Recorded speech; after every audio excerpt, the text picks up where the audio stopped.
پشت سر تو پر از نفرینه، میلادو نخواستی چون غیرتیه بدبینه. دستام روی موهام این خلا چلا دونه بدون کندنش، دیوونه شدم به خدا.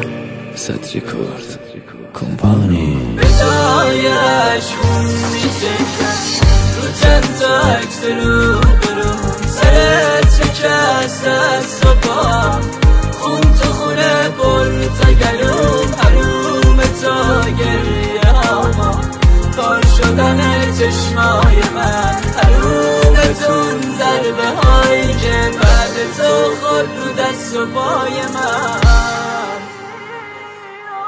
چطور دلت اومد این کارو کردی باها؟ تو اونه نبوده تو دارم میدم با صرفه ها. دیشب دلم پر بود خالی کردم روی دیوار، درد و دلم سنگین بود کبود شده دوتا دستا. با خودم لج کردم لب نزدم به هیچ چیزی، زخ شده خشکی زد ترک خورده دور لبا. انقدر تو نبوده زار زدم گریه کردم مردمه که چشمم سفید شد درست مثل موها. موقع رد شدن هر روز تو خیابونا، یه نگاه تو گوشه ها، یه نگاه تو ماشینا، یه وقت نبینی تو سر و وزه اینجوریمو، سیگار تو دستمو، چروک پیشونیمو، پیلی صورتمو، کمر خم شدمو، پالکی یه دست راسته به سرم بس شدمو، تپش قلبی که تو تنم شده به زور خور. زندگی با قلبه به باتری بس شدم، بعد تو کبودی زیر چشم تاریدی، انقدری قدم زدم خیابون پاهامو برید، بعد تو یه خط صاف روی نوار مغزی، بعد تو یه قلب باسی خود هزار تا مریضی، بعد تو عفونتی ریه هامون نفس سنگه، بعد تو روی تموم بدنم لخته خون، بعد تو دکتر قرص و سرم و ایمخیه، بعد تو یه تشی جنازه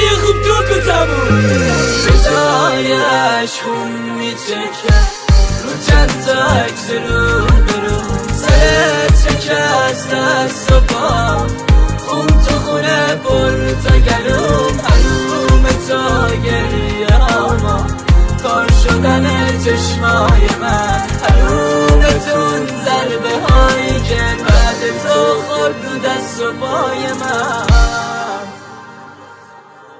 دیدی چی اومد به سرم؟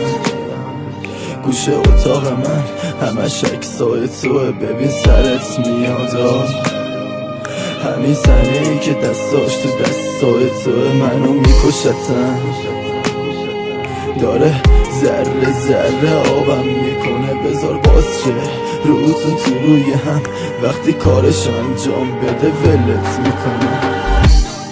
تا اینجا مونده بودی الکی به زور من، مگه قسم نمیخوردی به جون من؟ بس حالا کیه داره کنار صبح میشه شباش اینو میسوزونه میره تا استخون من، فدا سرت اگه شب تا صبح سیگار میکشم، اگه با ارس ناخون رو دیوار میکشم، اگه چیزی نمونده از اون تخص مغرور، اگه جایی نمونده رو تنم تیغ بکشم، نشه یه روز پشیموشی از کاری که کردی، الان داغی نمیفهمی ببین بر میگردی، تو وسیله ای همون کاری رو باهات میکنن که تو امروز با من کردی. این بدنمه اینم سر و وزم، خودم رو حفظ کردم تو خونه بود در و بستم، وقتی بودی یه تا تو اون دادم سرت، الانم که تو اونت رگ دستم،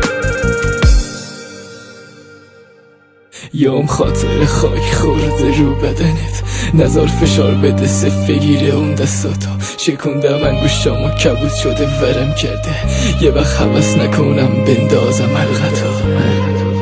رفتی جزو اشتباهات کودکی، میلاد راستاد، احسان تنظیم، شهرام جی